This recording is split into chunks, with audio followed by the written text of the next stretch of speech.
game show that's 3 dimensions away from Batman Arkham City getting remade for the PS5.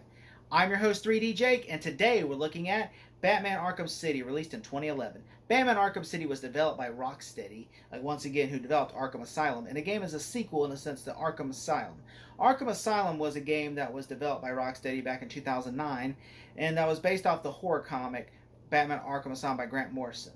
The game literally, essentially, is a sequel to that, but it takes more free liberties. This time around, again, Paul Dini, who also wrote, who I forgot to mention the last time around, wrote the first game, but he merely adapted it from the source material. This time around, he wrote this game and had full creative control over the writing, so which he got to make basically like an episode of Batman the Animated Series, which is a good thing because Batman the Animated Series rocks.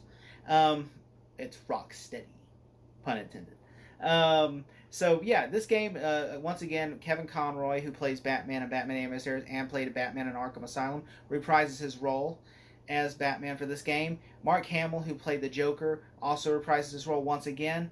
And this time around, also Commissioner Gordon, actor, also reprises his role. As for Harley Quinn, Arlen Sorkin did not reprise a role from the Batman Arkham Asylum, and this time around, Tara Strong, who has voiced Harley Quinn in the past and has voiced Batgirl Batman Animated Series, took over the voicing duties.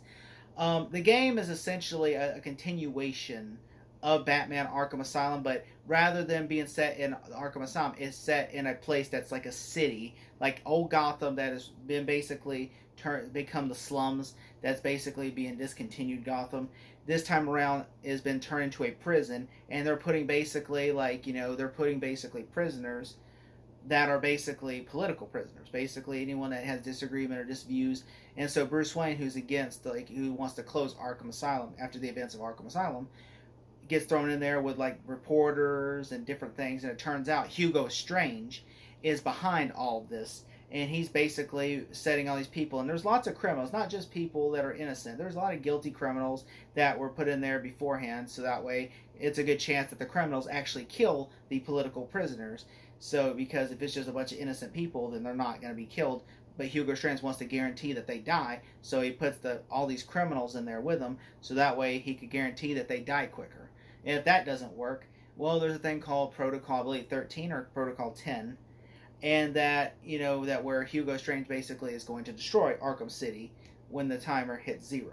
So the game is really good. The game is fantastic.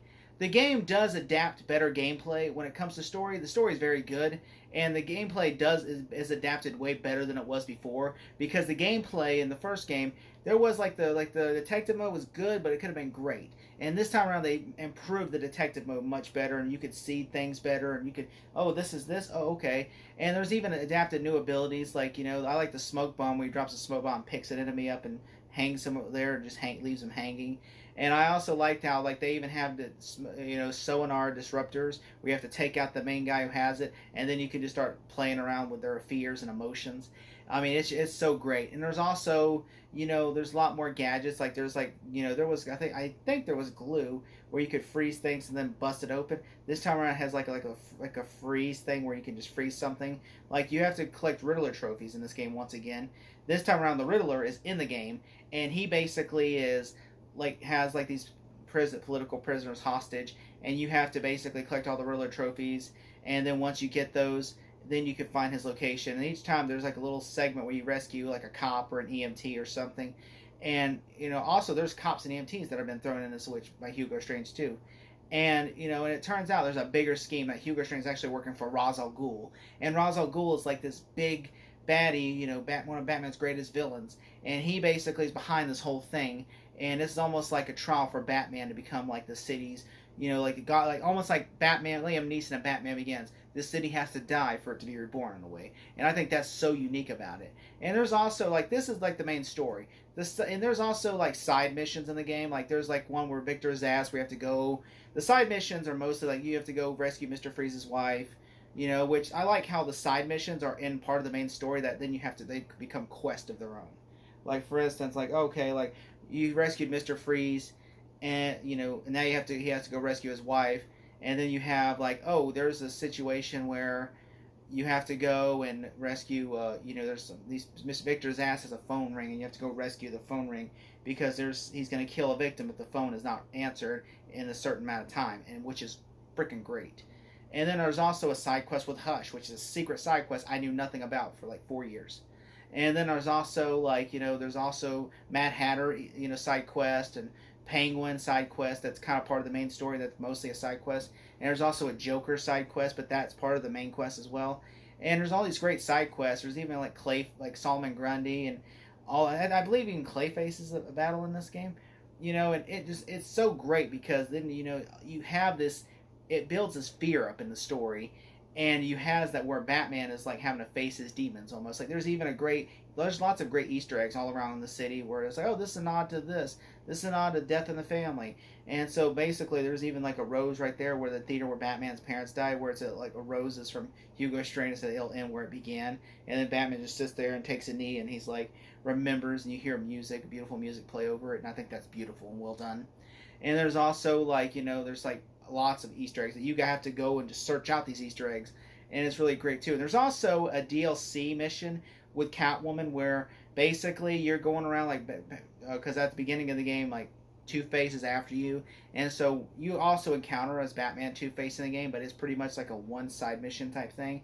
Catwoman, you have like a lot to do with Two-Face because Two-Face she stole from Two-Face, and so once you rescue Catwoman, you kind of get the side quest unlocked if you have the DLC. But if you buy like the Return to Arkham edition, it just comes with it.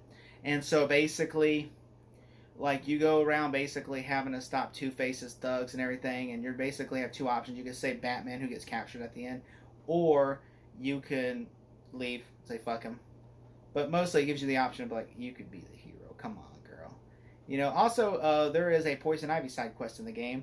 Because Poison Ivy's in the game for a side quest as a DLC for Catwoman.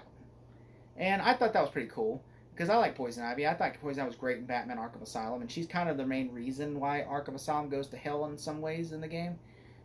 Besides Joker. And if you know what I'm talking about, you know what I'm talking about. And so, it's really fun. There's also a lot of cool There's a Deadshot is a side quest in the game that I really like. Deadshot, really, man, I love that. There's also an Easter egg to Luke Skywalker in the Deadshot Easter egg when you find all of his bullets. There's a lightsaber in there, so I thought that was pretty cool. And there's also there's a lot of Easter. There's an Easter egg to Lost, where they're talking about the island because Paul Dini was also a writer on Lost. And so there's a lot of cool, fun Easter eggs in the game. There's a lot of great story side quests. The main story got me. And spoilers, by the way, in this game review from 2011. But this is literally the story side. Oh my God, where Hugo Strange has to basically Ra's al Ghul kills himself. Hugo Strange dies, blows up, and then Talia al Ghul is kidnapped by the Joker, who Joker poisons Batman. So the Batman has to come with an antidote, so that way he can save himself and the Joker. And then once it happens, Batman saves himself.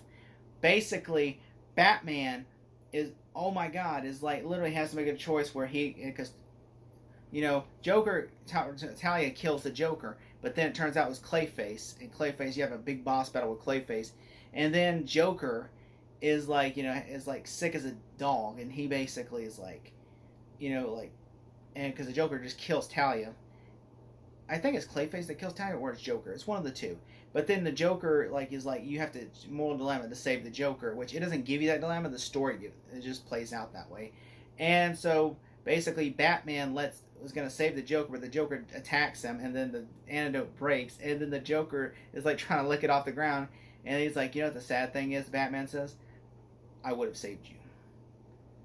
And then Joker thinks that is the funniest joke of all, and then he dies, and Batman carries him out, and it foreshadows it at the beginning. It's the first thing you see in the game when the game starts up is you see a picture, and it's literally of a guy carrying a dead guy, which I believe it's a historical painting or biblical, and you just see Batman recreate that scene with the Joker, and I thought that's so emotional, so great storytelling.